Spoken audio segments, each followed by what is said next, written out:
Le 21 mars 2018, le magazine Hello annonce en couverture que le divorce du roi du Maroc et de son épouse a été consommé.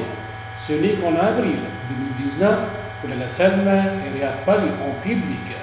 Depuis, son absence a permis de découvrir toutes sortes de candidats qui se révèlent avec les dates clés de la cour alaouite, qu'il s'agisse de la majorité du premier-né ou maintenant avec la crise migratoire.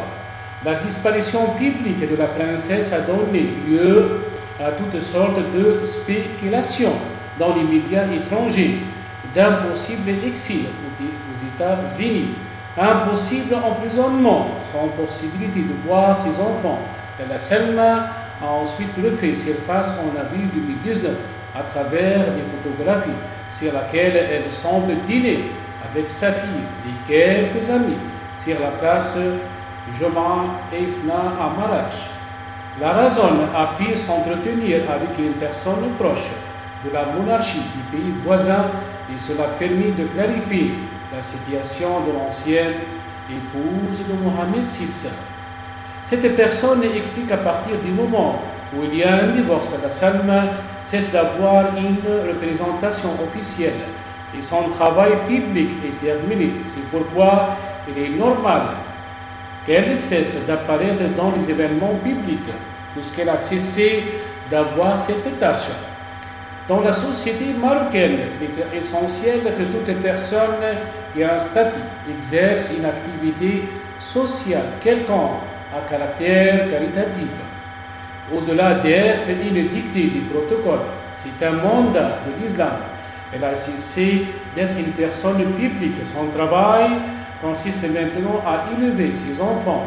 Il est normal qu'elle ne s'expose pas dans des événements publics.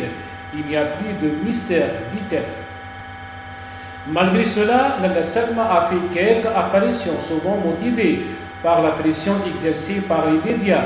Avant la pandémie, elle a visité un hôpital à Beni Melled, dans le centre du Maroc. Elle y a parlé avec l'équipe médicale et certains patients. Selon le journal en ligne Marocain Good, qui a publié une photo de la princesse entourée du personnel médical de l'hôpital, alors que les rumeurs continuaient à se répandre et s'étendaient aux 3 enfants du couple, affirmant que le père avait pris en otage la fillette de 12 ans et l'empêchait de voyager à l'étranger. L'ancien couple a publié une déclaration commune. Il assure à l'unisson que le souverain et la princesse, parents de 2 adolescents, démentent formellement et catégoriquement ces rumeurs.